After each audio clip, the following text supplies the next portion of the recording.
We Nina. Nina. Unya maranga hiyo. Hebu njoo iku. Kazi nkuniika tu iwangu niambire mtu areza mbona kafika. Akuwe mtu. Yuaje baba, nampigia simu asema toka uliponiambia yuaje mama. Yuaje sasa hivi baba, tulia kidogo, yuaje sasa hivi yuaje. Hebu naende haraka mimi sina wakati wa kusaga haraka kabisa. Najua yuaje sasa hivi yuaje. Hata ndio huyo baba. Maraba. Hiyo ndio yeye mtu ambaye anagomba. Baba ni yeye. Sasa uchilola hiyo mzima wakili kweli? Kwa nini baba? Huyu ni mzima. Kwa nini? Kwa nini? Mwanaume kijishati kiko hivi.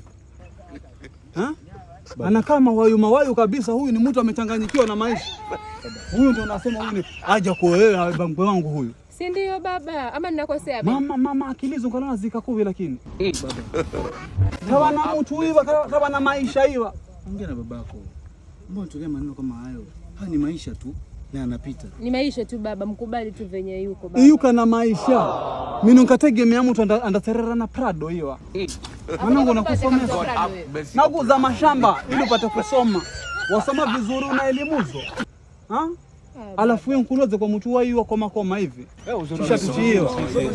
Baba mkubali tu baba. Mbona uko hivyo? Mimi sio baba yako. Tulia baba. Tulia nini? Mimi nampenda sana. Hapa hapana cha baba, shika njia uende zako. Wewe utampa nini mwanangu wewe shahali hino? Mimi na maploti kule nyumbani. Maploti nini? Kama maploti mimi nilianza maploti nimeuza na kuna chochote nimefanya. Nataka mtu mwenye taaluma amesoma na madigiri. Amesoma mpaka university. Ng'ombe na ng'ombe baba. Mama, mama sikiza. Kuna baba mimi. Najua hilo baba. Na mimi nakusomesa na tabu. Kwa hivyo simpangire kabisa. Wewe baba. Nenda baba. Usifanye hivyo baba. Songa libala.